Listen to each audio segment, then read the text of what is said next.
5 राज्यों के विधानसभा चुनाव को लेकर कांग्रेस पार्टी आज बड़ी प्रेस कॉन्फ्रेंस करने जा रही है। ऐसे में आज यूपी, उत्तराखंड और पंजाब के चंडीगढ़ में कांग्रेस के बड़े नेता प्रेस कॉन्फ्रेंस करेंगे। यूपी के मेरठ, वाराणसी और लखनऊ में कांग्रेस की प्रेस कॉन्फ्रेंस होगी। वहीं उत्तराखंड में रणदीप सिंह सुरजेवाला प्रेस कॉन्फ्रेंस को संबोधित करेंगे। क्या कुछ कह रहे हैं रणदीप सुरजेवाला, आप देख सकते हैं सीधे लाइव तस्वीरें। राजा जी आप आइए ना प्लीज।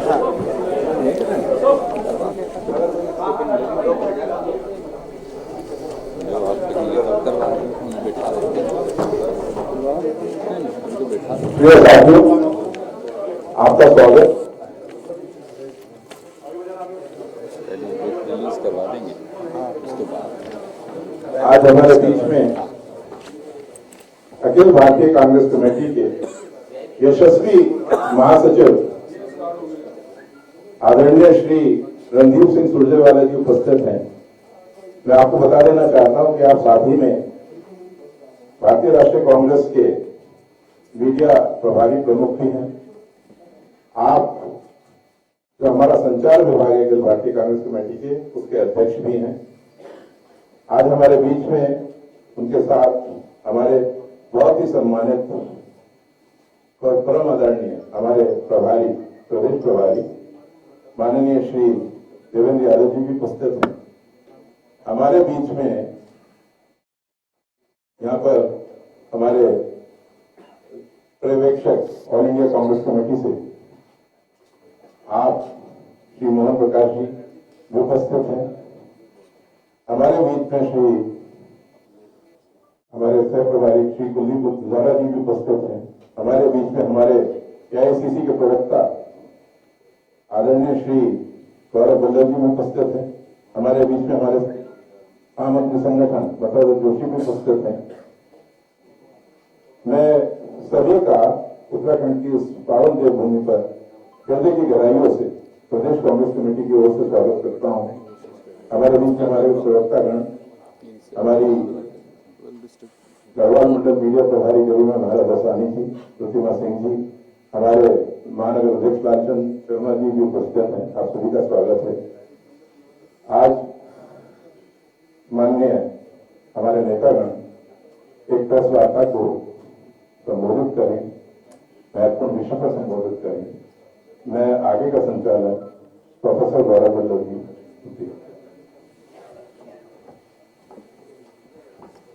आदरणीय साथियों, आप सभी को सादर नमस्कार। इनकी आवाज इतनी बुलंद है, वैसे ही आ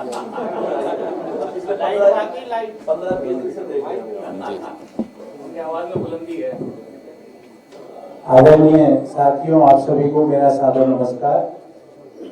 आज एक विशेष प्रेस वार्ता का आयोजन किया है और ये प्रेस वार्ता फोकस्ड है।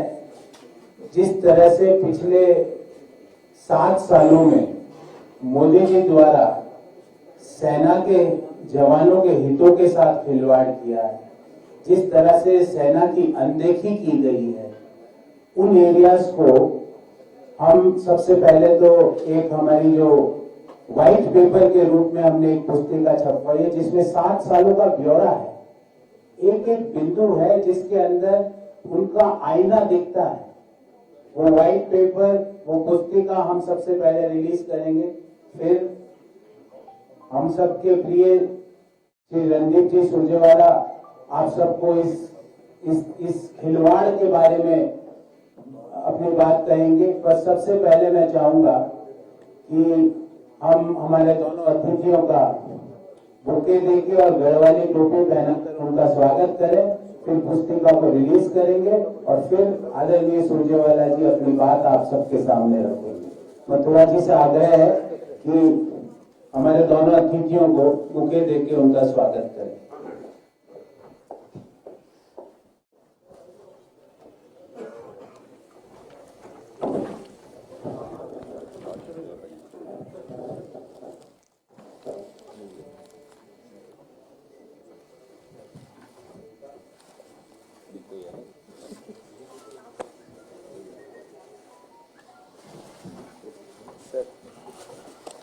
मथुरा जी आप पहनाइए टोपी।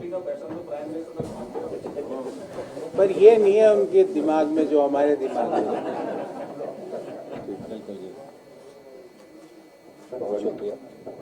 आदरणीय प्रभारी जी को पहले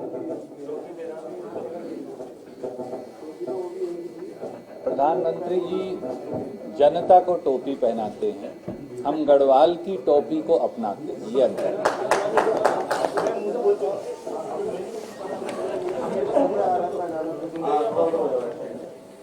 जी, अब मैं अखिल भारतीय कांग्रेस कमेटी के महासचिव, कर्नाटक के प्रभारी, मीडिया चेयरपर्सन और मेरे बड़े भाई श्री रणदीप सुरजेवाला जी से आग्रह करूंगा कि वो इस महत्वपूर्ण विषय को संबोधित करने से पूर्व इस पुस्तिका का अनावरण करें, जो कि सेना के 7 साल के जो किस तरह से अनदेखी की गई है मोदी सरकार द्वारा, इसका लेखा जोखा इस पुस्तिका में दिया गया है। राजीव जी वहां से और नोट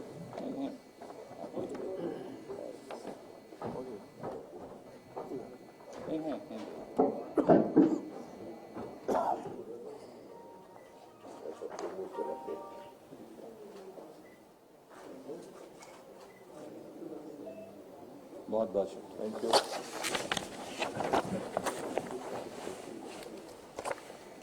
अब आदरणीय सुरजेवाला जी से आग्रह करूंगा कि वह सेना के साथ जो पिछले 7 सालों में खिलवाड़ हुआ है, धोखा हुआ है, कभी ओआरओटी के नाम पे, कभी अन्य मुद्दों के नाम पे, उसके बारे में एक विस्तृत डिटेल्ड प्रेस कॉन्फ्रेंस आप सबके सामने रखें।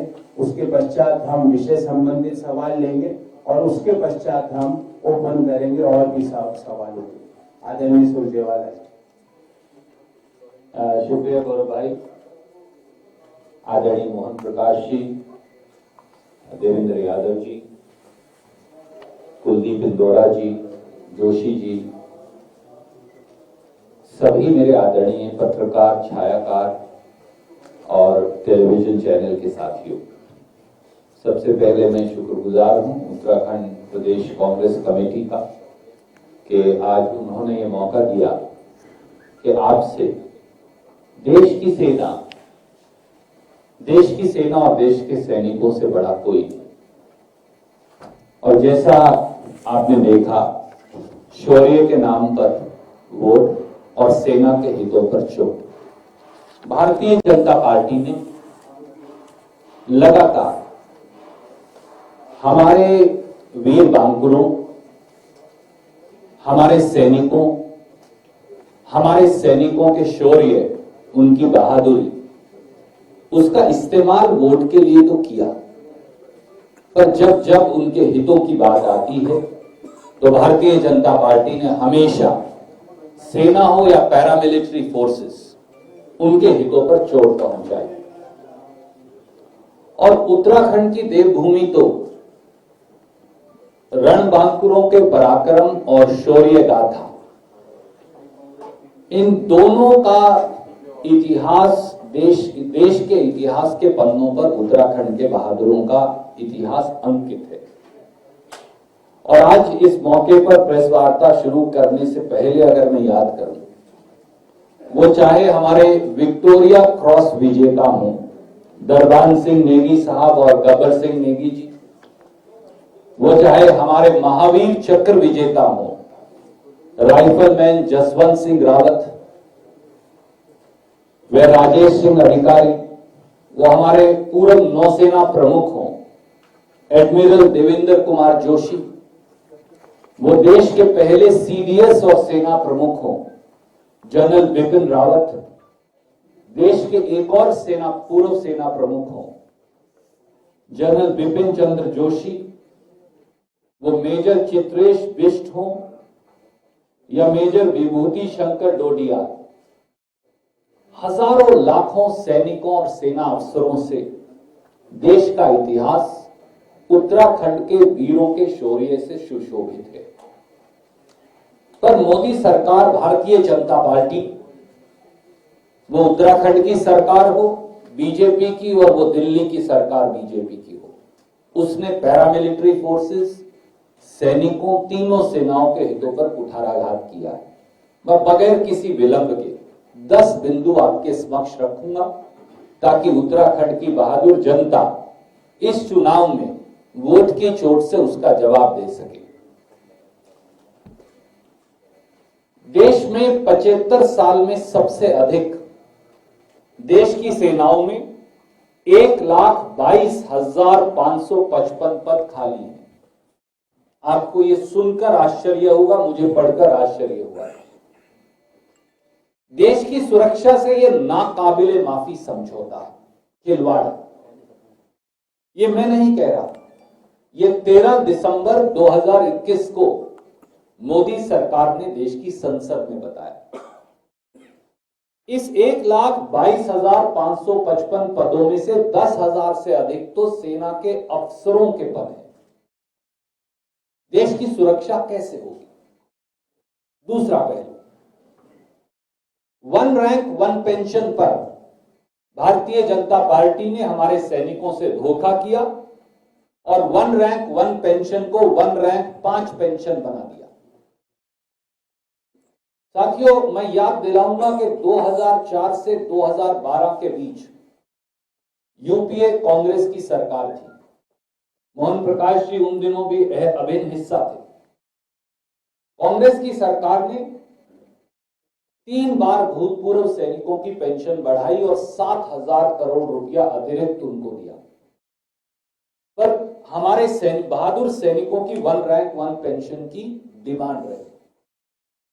तो कांग्रेस की सरकार ने 17 फरवरी 2014 को तत्कालीन रक्षा मंत्री A.K. एंटनी जी और तत्कालीन वित्त मंत्री श्री P. चिदम्बरम जी ने बाकायदा आदेश निकालकर 1 रैंक 1 पेंशन देश में लागू कर दी। 1 रैंक 1 पेंशन का मतलब है कि एक समान समय तक सेवा करने वाले और एक ही रैंक से रिटायर करने वाले सभी सैनिकों को एक समान पेंशन मिलेगी, चाहे उनकी रिटायरमेंट की तारीख अलग अलग क्यों ना हो। मैंने और आपने अगर एक ही रैंक पर काम किया और 15 साल सेवा की, हमारी रिटायरमेंट की डेट चाहे अलग अलग हो, हमें पेंशन समान मिलेगी और जो पेंशन वृद्धि होगी उसका फायदा भी उनको मिलेगा। इसे 1 रैंक 1 पेंशन की डिमांड है हमारे फौजियों की। कांग्रेस की सरकार ने यह आदेश लागू कर दिया, जारी कर दिया, बजट सैंक्शन कर दिया। मोदी जी ने रेवाड़ी की रैली में उससे पहले कहा था कि हम देंगे, पर हमने दे ही दी। जिस दिन वो सत्ता में आए उस दिन फिर सैनिकों से धोखा किया भाजपा ने और 7 नवंबर 2015 को, ये तिथि महत्वपूर्ण है, हम आपको लिखकर भी दे रहे हैं, 7 नवंबर 2015 को नया आदेश निकाल दिया और 40% देश के सैनिकों को 1 रैंक 1 पेंशन से वंचित कर दिया। उस आदेश में क्या लिखा? एक लाइन लिख दी कि अगर इन तीनों सेनाओं में 1 जुलाई 2014 के बाद कोई स्वैच्छिक सेवानिवृत्ति लेगा, यानी वॉलंटरी रिटायरमेंट लेगा, तो उसे 1 रैंक 1 पेंशन नहीं मिलेगी। आप तो उत्तराखंड के कलम के सिपाही हैं, तो कहीं ना कहीं सेना की शौर्य से आपका जुड़ाव भी है। हम सब जानते हैं, पूरा देश जानता है कि अधिकतर जवान तो 17 से 18 साल की सेवा के बाद 40 वर्ष की आयु में वॉलंटरी रिटायरमेंट ले लेते हैं। 18 साल के बाद वो घर आ जाते हैं, फिर वो कोई और काम करते हैं। उत्तराखंड की देवभूमि का चप्पा चप्पा इसका गवाह है, तो वो सब महरूम हो जाएंगे। और दूसरा एक महत्वपूर्ण बात यह है कि सेनाओं के 85% लोग तीनों सेनाओं के 38 साल की उम्र तक ही रिटायर हो जाते हैं और 10% 46 साल की उम्र तक रिटायर हो जाते हैं। तो यानी 95% लोग 46 साल की उम्र से पहले रिटायर हो गए। ये मैं नहीं कह रहा, कोश्यारी जी की कमेटी ने कहा। तो इन सबको आपने 1 रैंक 1 पेंशन से वंचित करने का प्लान बना लिया। नतीजा ये होगा कि 40% के करीब लोगों को आज 1 रैंक 1 पेंशन मिलती ही नहीं। और दूसरा पहलू, 30 लाख सैनिकों ने कहा और पूर्व सैनिकों ने कि हर साल इसे रिवाइज करना चाहिए, नहीं तो आप आज रिटायर हुए, मैं अगले 2022 में हुआ, आप 2023 में हुए, आप 2024 में हुए, आप 2025 में हुए, इन्हें एक पेंशन मिलेगी, इन्हें एक मिलेगी, इन्हें तीसरी किस्म की मिलेगी, इन्हें चौथी, उन्हें पांचवी। उन्होंने कहा 5 साल बाद करेंगे भैया, 1 साल बाद नहीं करेंगे। तो इसलिए 1 रैंक 1 पेंशन को 1 रैंक 5 पेंशन बना दिया। तीसरा पहलू, हम सब जानते हैं कि जो हमारे पूर्व सैनिक भाई बहन हैं, उनकी सबसे बड़ी तकलीफ है ईसीएचएस। ईसीएचएस की जो सेवाएं हैं, जिससे वो सेवानिवृत्ति के बाद, रिटायरमेंट के बाद अपना इलाज करवाते हैं, वो उनकी सबसे बड़ी एक सुविधा है। मोदी सरकार ने उसका बजट भी काट दिया और उसका नतीजा ये है कि हमारे जो पूर्व सैनिक भाई बहन हैं, खासतौर से जो हमारे भाई हैं, उनका एम्पैनल्ड अस्पताल, कुछ हैं जो खुद के फौज के अस्पताल हैं, कुछ एम्पैनल्ड हैं, ज्यादातर एम्पैनल्ड हैं, अब उनको वहां से इलाज नहीं हो रहा, क्योंकि एम्पैनल्ड अस्पताल ये कहते हैं कि भैया हमारा पैसा ही नहीं दिया। फोर्टिस हैं, ये हैं, दूसरे हैं, इस तरह के सब अस्पताल अब बाहर चले गए। मैं एक छोटा सा चार्ट आपको यहां दे रहा हूं, ये वो चार्ट है। इसमें बड़ी इंटरेस्टिंग रुचिकर बात है, क्योंकि आंकड़े झूठ नहीं बोलते, कुछ भी झूठ बोलता है।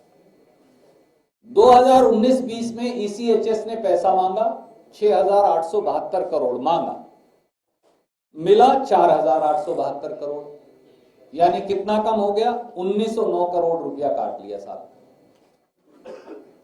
तो ये पैसा कहां गया? स्वाभाविक तौर से फौजी को नहीं मिलेगा।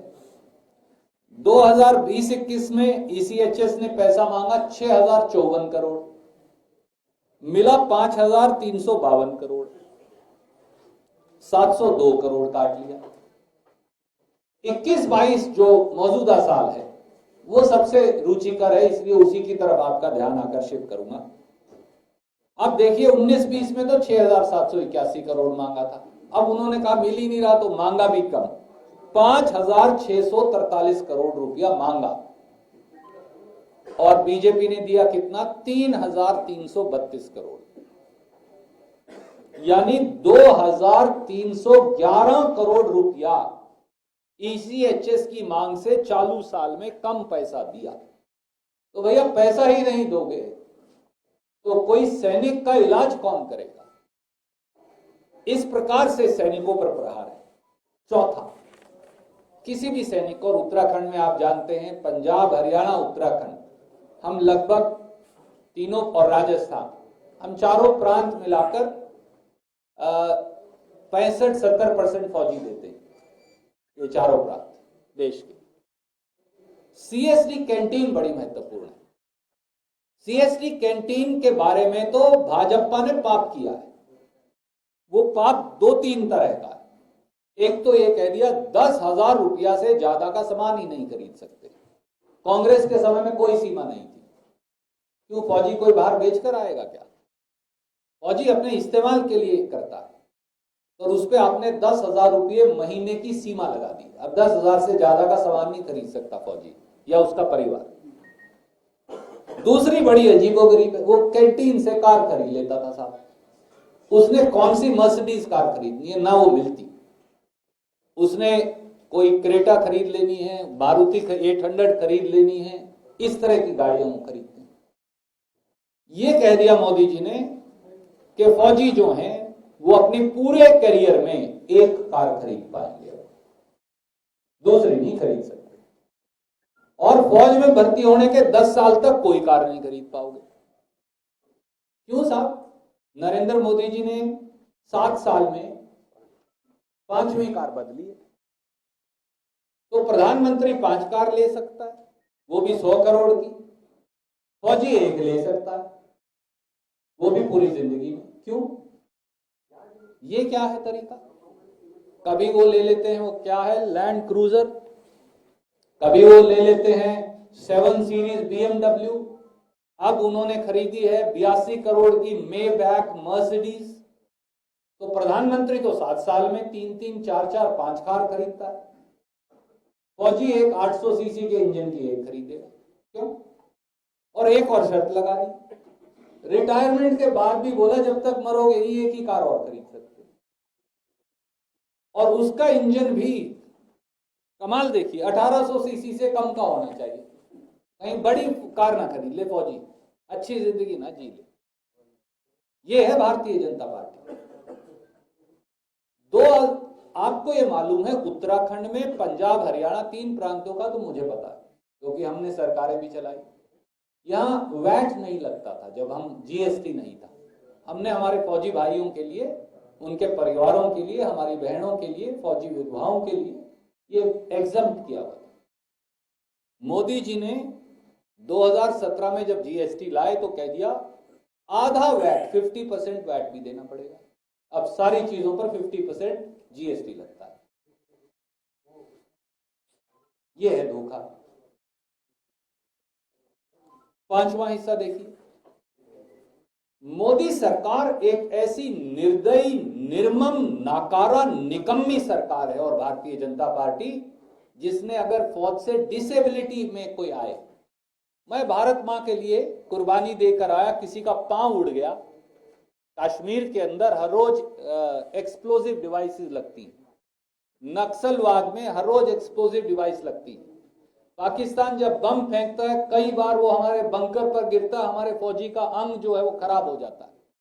अगर आप डिसेबिलिटी पेंशन लेकर आएंगे तो मोदी जी उसमें भी टैक्स की लूट की वसूली करेंगे।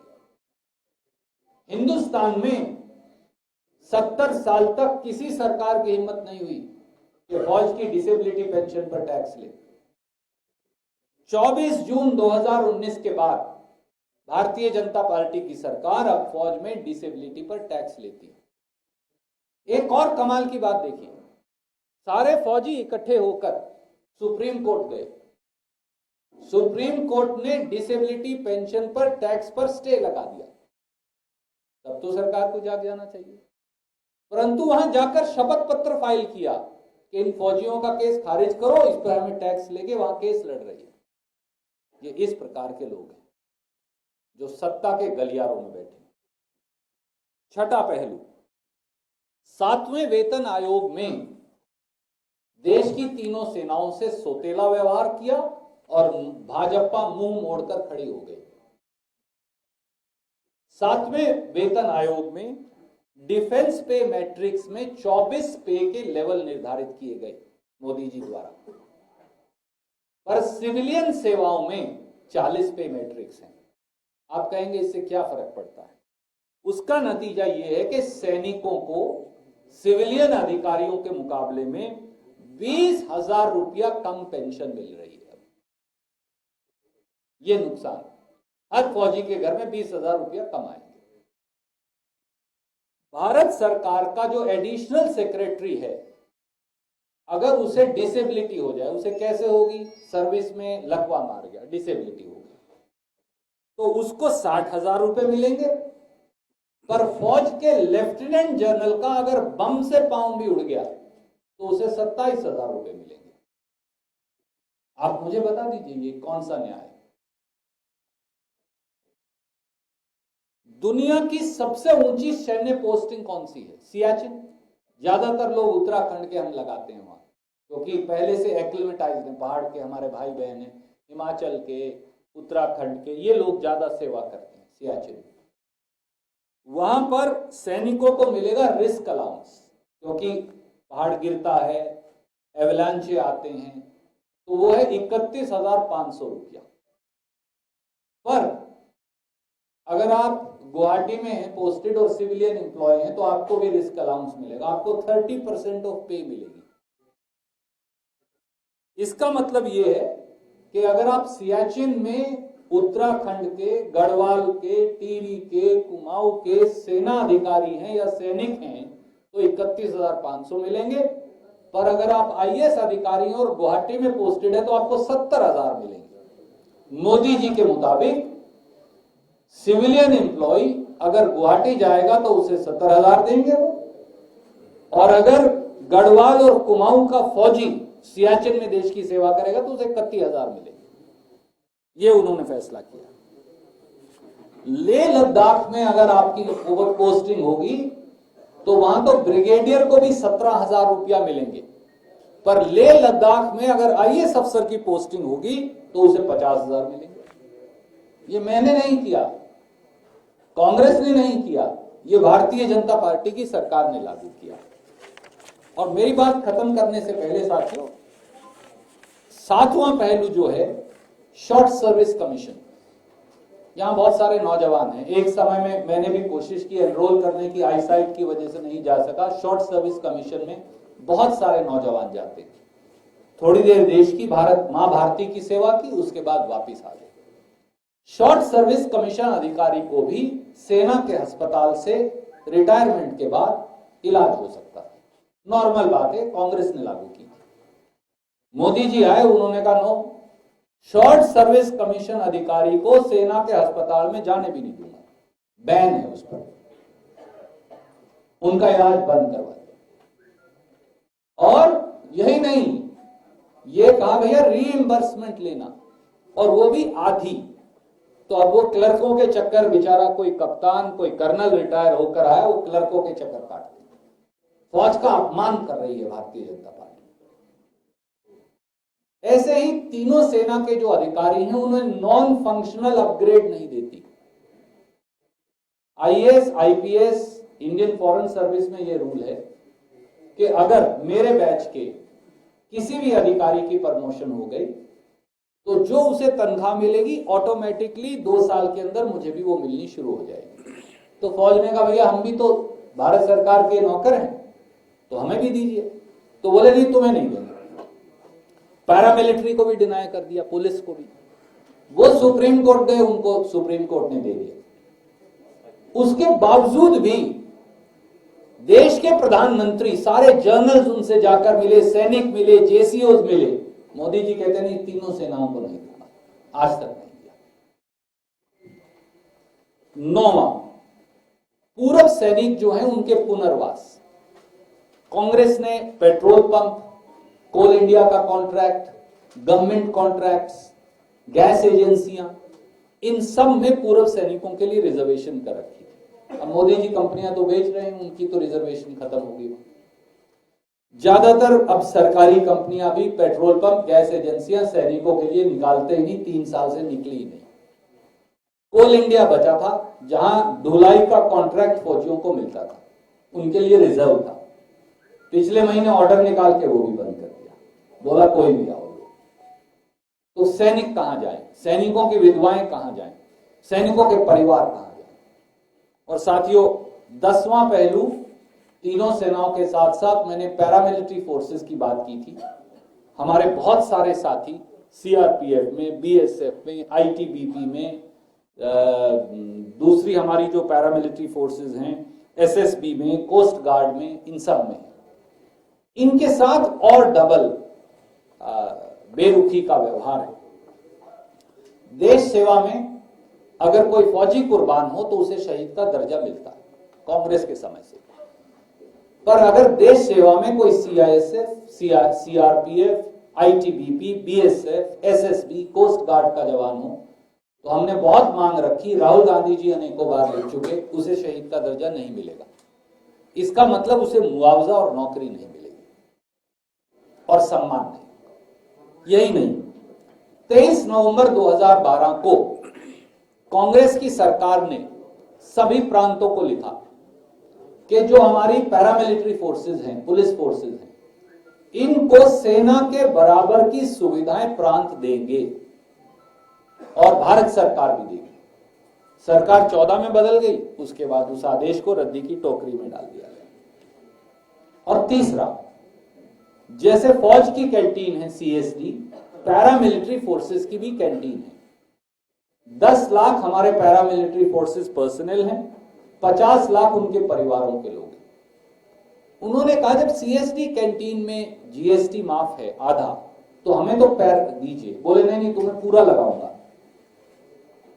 तो भारतीय जनता पार्टी ने पैरामिलिट्री फोर्सेस की कैंटीन पर, और उनकी कैंटीन 1800 से ज्यादा है, उन पर फुल जीएसटी लगा दिया, तो फिर बाहर से ही ले आएंगे सामान, फिर क्या फर्क पड़ा, कोई रियायत तो हुई नहीं। तो सवाल ये है साथियों, करते हैं जो सेनाओं से धोखा, क्यों उन्हें दें वोट का मौका, और कौन उन्हें देगा दोबारा मौका? ये एक महत्वपूर्ण पहलू है, इसलिए हमने विषय विशेष के लिए आज पूरे अलग अलग प्रांतों के अंदर ये विषय रखा था। हम आपको ये प्रेस रिलीज, ये पुस्तिका दोनों देंगे। आपसे अनुरोध है कि ये चुनाव से भी ज्यादा देश के सैनिकों से जुड़ा, पैरामिलिट्री फोर्सेस से जुड़ा मुद्दा है। आप अगर लिखेंगे, सवाल पूछेंगे, तो जरूर सत्ता में बैठी अहंकारी सरकार जवाब देने को बाध्य होगी, और ये आपका योगदान होगा। कोई सवाल अब आप सुरजेवाला जी, क्या माने आपके पास कोई इशू नहीं रहेंगे, नेशनल इशू को काउंटर कर रहे हैं आप अभी माहौल में?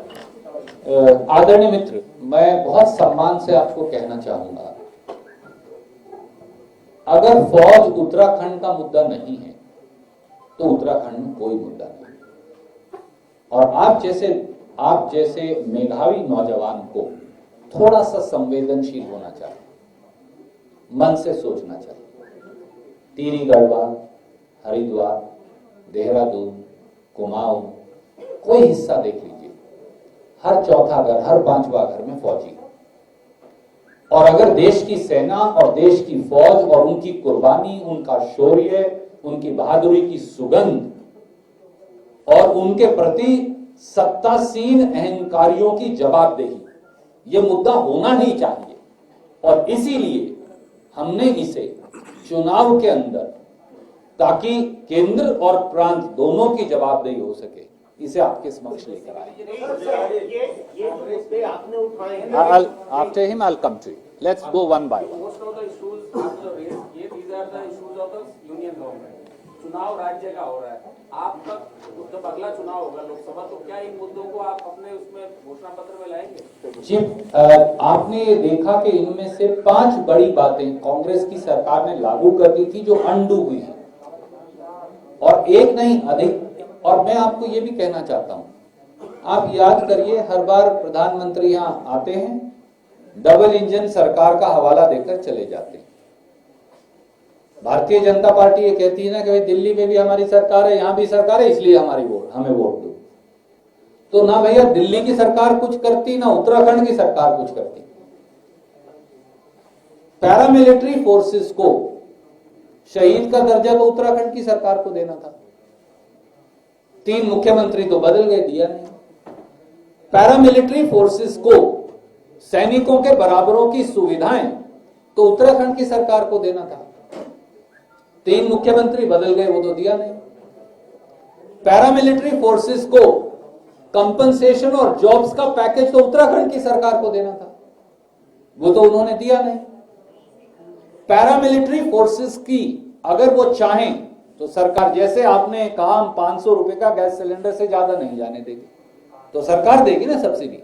तो अगर सरकार चाहती तो कहती कि वो चाहे सेना की कैंटीन है चाहे पैरामिलिट्री की है, हम देंगे वो टैक्स।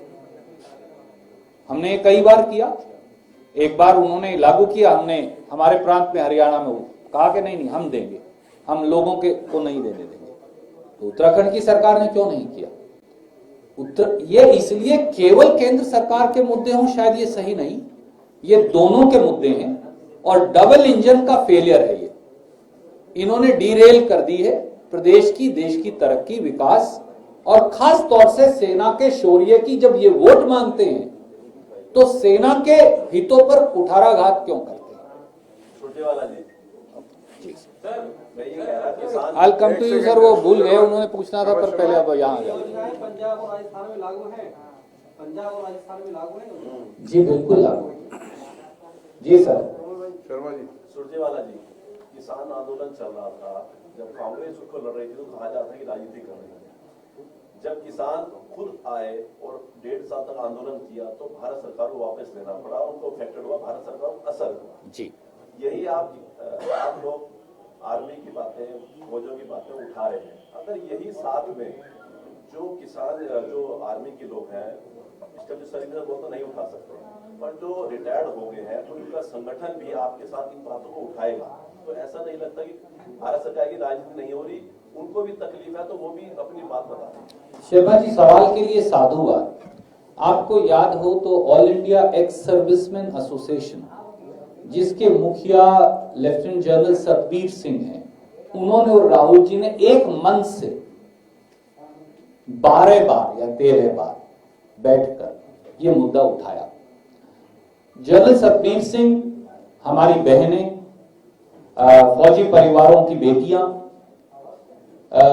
वहां धरने पर बैठे रहे, जंतर मंतर पर 2.5 साल। 18 बार मैं उनके साथ बैठकर आया। राहुल गांधी जी गए और 2 बार वो उनके साथ पूरा दिन वहां बैठे। आखिर में 15 अगस्त से एक दिन पहले फौज के उन जनरल, कप्तान, जेसीओ, सिपाहियों, उनकी बेटियों, उनकी बीवियों को पुलिस से पिटवाकर मोदी जी ने उठवाया और बैन कर दिया कि फौज का कोई व्यक्ति आंदोलन नहीं कर पाएगा। तो ऐसा नहीं है कि कांग्रेस ने उनके साथ एक मंच पर या उन्होंने अलग से, फौजी भाइयों ने नहीं उठाया, क्योंकि फौज का अपना एक डिसिप्लिन है और मैं उसका आदर करता हूं, कांग्रेस पार्टी भी आदर करती है। सर्विंग एम्प्लॉयज नहीं उठाते, और जो रिटायर्ड एम्प्लॉयज हैं, हमारे वेटरन्स हैं फौज के, एक्स सर्विसमैन हैं, वो इतनी जगह बसे हुए हैं, वो एक जगह नहीं बसे हुए, और वो कई बार इकट्ठे होकर एक जगह नहीं बैठते। पर उसका मतलब पीड़ा नहीं है, ये नहीं है। कांग्रेस ने किसानों का भी सम्मान किया जब उन्होंने कहा हम अलग आंदोलन करेंगे, हमने कहा हम सम्मान करेंगे। पर याद करिए, 150 सांसदों को लेकर राहुल गांधी किसान संसद में गए, देश की संसद से उठकर, और कहा हमारे लिए देश की संसद के साथ साथ किसान की संसद भी महत्वपूर्ण है। इसी प्रकार से जंतर मंतर पर श्री राहुल गांधी गए, उनके साथ बैठे और ये कहा कि कांग्रेस आपकी आवाज में आवाज मिलाती है, हम 1 रैंक 5 पेंशन को 1 रैंक 1 पेंशन दोबारा करेंगे। एंटनी जी को हम लेकर गए, चिदम्बरम जी को लेकर गए, और हमने अपना आदेश दोबारा दिखाया। हम इस बात के लिए कटिबद्ध हैं, चुनाव हो या नए चुनाव हो, हमारे फौजियों के साथ न्याय करना, सेनाओं के साथ न्याय करना, ये हमारी प्राण प्रतिष्ठा का हिस्सा है। सर, सैनिकों के सम्मान की बात सभी पार्टियां कर रही हैं, आप भी सम्मान की बात भी कर रहे हैं, सम्मान भी आपने दिया है। आपने उत्तराखंड में कितने पूर्व सैनिकों को टिकट दिया? दूसरी बात, सम्मान यहाँ की सैनिक प्रकोष्ठ के अध्यक्ष वो खड़े आपका उनको खुशी तक नहीं। आदरणीय साथी, कोई बात नहीं। पहली बात तो ये, आपको सवाल के लिए साधु,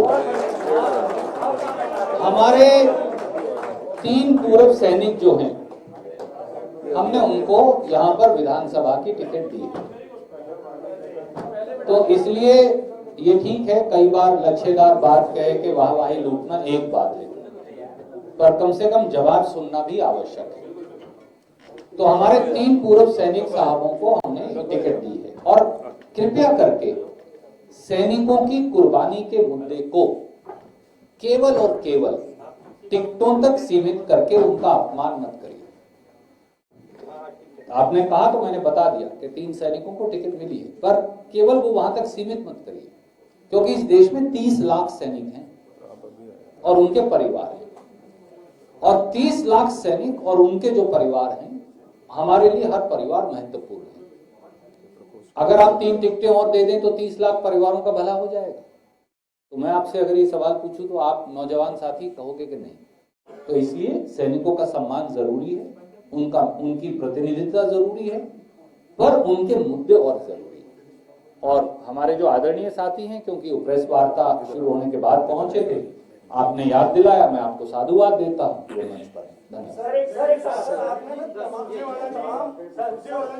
Can I come to you? Can I come to you after him? वो बहुत देर से खड़े। विक्रम भाई, मैं इसके बाद आपके पास आया। ये जो तमाम मुद्दे आपने बताए हैं, इसमें जो है ये कहा आपने कि मोदी सरकार के द्वारा तमाम चीजें जो मुद्दे की गई है जो फौज के विरोध में, यानी कि जो उनके खिलाफ है, लेकिन क्या अधिकारियों की भूमिका, सीडीएस बिपिन रावत भी रहे, क्या उनकी भी इसमें कोई भूमिका रही होगी? आदरणीय साथी, पहले बात तो मैं बहुत श्रद्धा से बिपिन रावत जी को याद करके एक बार फिर, और उनकी धर्मपत्नी को, क्योंकि हमने उन्हें खो दिया, वो बहुत देर तक देश सेवा में रहे थे। इस सरकार की मानसिकता का इससे बड़ा प्रमाण क्या है कि एक तरफ हम बिपिन रावत जी और उनकी धर्मपत्नी की अंत्येष्टि कर रहे थे, और दूसरी तरफ भारतीय जनता पार्टी की मध्य प्रदेश सरकार उनके पिता ससुर की जो समाधि है उस पर बुलडोजर चला रही थी। ये मैं नहीं कह रहा, ये उनके जो साले हैं उन्होंने सार्वजनिक तौर पर सोशल मीडिया पर बताया। भारतीय जनता पार्टी की मनोवृत्ति और मानसिकता वो ही सेना विरोधी रही है, और उसके ये हमने आपको 10 प्रमाण दिए।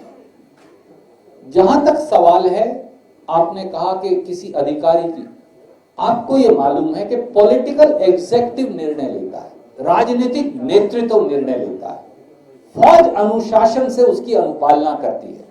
अगर फौज राजनीति करेगी तो फिर राजनीति फिर आप उसे इनडिसिप्लिन कहेंगे। तो फौज हमेशा स्वीकारती है निर्णय, पर क्या राजनीतिक नेतृत्व जो फौज की फोटो लगाकर वोट लेते हैं कभी फौज के और फौजियों के परिवारों के बारे में भी सोचते हैं? सवाल ये। Yes sir. रावत पे तो ऐसा कभी सवाल ही नहीं उठाया सर। वो एक और नौजवान, मैंने सबसे दूसरे नंबर पे आप ही से पूछा था, तब आप बात कर रहे थे। मेरे परिवार में जवान से लेकर कर्नल तक है।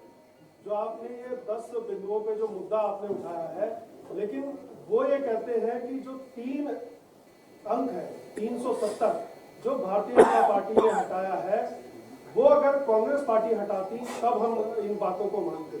370 उनके लिए आज अहम है, क्योंकि वो वहां पे नौकरी करके आ चुके हैं। जो नौकरी करने जा रहे हैं वो भी वहां की चीजों को लेकर के वो कर रहे हैं। तो ऐसे में 370 को कैसे आप वो करें? आपके सुझाव के लिए साधुवाद, क्योंकि ये प्रश्न नहीं है। सर, मेरा यही सवाल है कि जैसे आपने जनरल बिपिन रावत साहब के लिए बताया, 1 साल उन्होंने सीडीएस रहते हुए काम किया, उन्होंने तो आज तक इन मुद्दों को नहीं उठाया। क्या इस पे आप सवाल खड़ा करते हैं? मुझे आदरणीय साथी जनरल बिपिन रावत जी आज हमारे बीच में है नहीं, हम उनको अपनी अंतिम यात्रा पर श्रद्धा सुमन दिए। मुझे ये मालूम है कि जनरल बिपिन रावत जी और जनरल बिपिन रावत जी जैसे लाखों सैनिक और सैन्य अफसर कभी भी अनुशासन की लक्ष्मण रेखा को पार नहीं करेंगे। ये फौज का सम्मान है, यही फौज का डिसिप्लिन है, यही फौज का अनुशासन है। आप हिंदुस्तान की सेनाएं इतनी बहादुर हैं और इतना धैर्य रखने वाली है, उनकी आधी तनख्वाह और काट दीजिए, वो कभी उफ नहीं करते, क्योंकि मां भारती और भारत का तिरंगा ही उनके लिए सबसे बड़ा पुरस्कार है, पारितोषिक है। पर उसका मतलब ये नहीं कि आप सत्ता में बैठकर सैनिकों के हितों पर कुठाराघात राहुल गांधी ने सीईओ ट्विटर को लिखा है कि फॉलोअर्स कम है और यूपी इलेक्शन से जोड़ के कहा है, और उनको बहुत ट्रेंड किया जा रहा है कि अगर ट्विटर कम है तो ट्विटर के सीईओ को क्यों लिख रहे हैं? साथी, मैं ना क्योंकि एक विशेष विषय पर यहाँ आया हूँ, मैं उसे डीरेल नहीं करना चाहता। इसका जवाब हम कल दे चुके एक विशेष पत्रकार वार्ता करके दिल्ली में। मैं मेरे साथियों से अनुरोध करूंगा कि उसकी पूरी प्रोसीडिंग वो आपको भेज। एक अंतिम सवाल सर।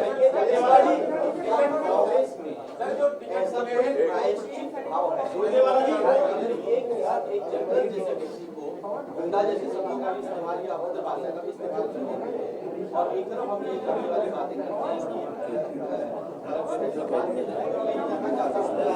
एक मिनट प्लीज। आदरणीय साथी, हमारा ये मानना है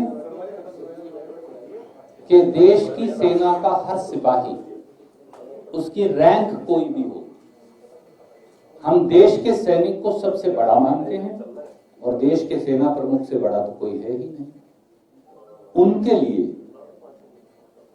उनके सम्मान में, उनके बलिदान में, उनके शौर्य की सुगंध में किसी प्रकार का कोई ऐतराज वाला शब्द किसी व्यक्ति के द्वारा बोला ही नहीं जाना चाहिए और स्वयं मर्यादित भाषा का इस्तेमाल, जिसकी आजकल धारा टूट गई है राजनीतिक जीवन में भी, और कभी कभी अगर मैं ये कहूं तो क्योंकि आप और हम तो एक ही विषय के दो पहलू हैं पत्रकार जगत में भी, उसके लिए हम सबको मर्यादा की लक्ष्मण रेखा को पार करने से पहले 1,00,000 बार, करोड़ों बार सोचना चाहिए। बहुत बहुत आपका धन्यवाद।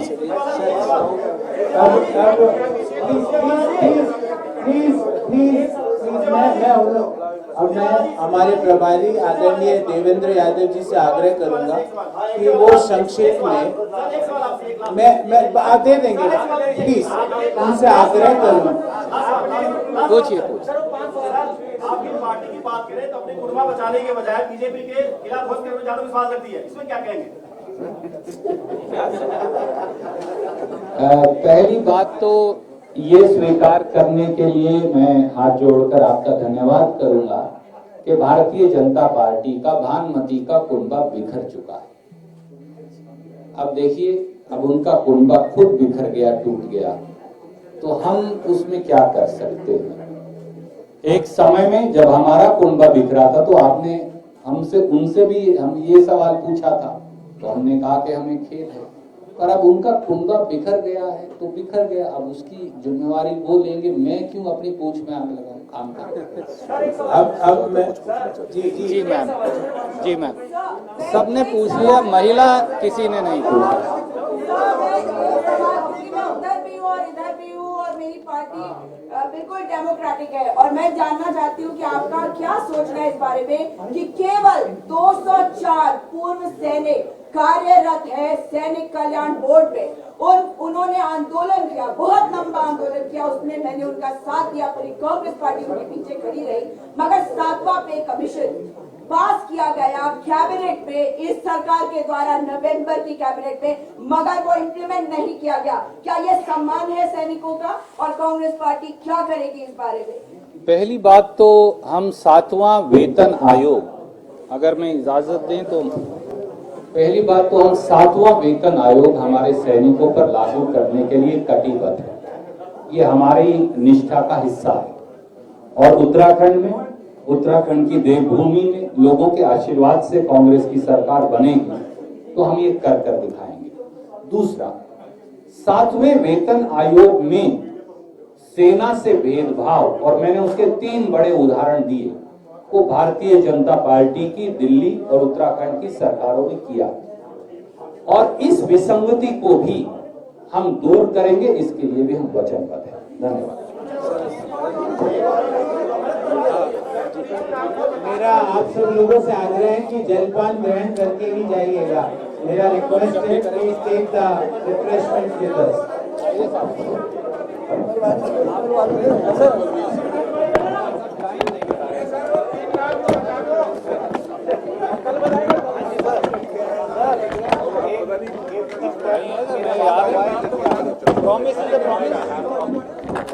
अरे भाई क्या कर रहे हो?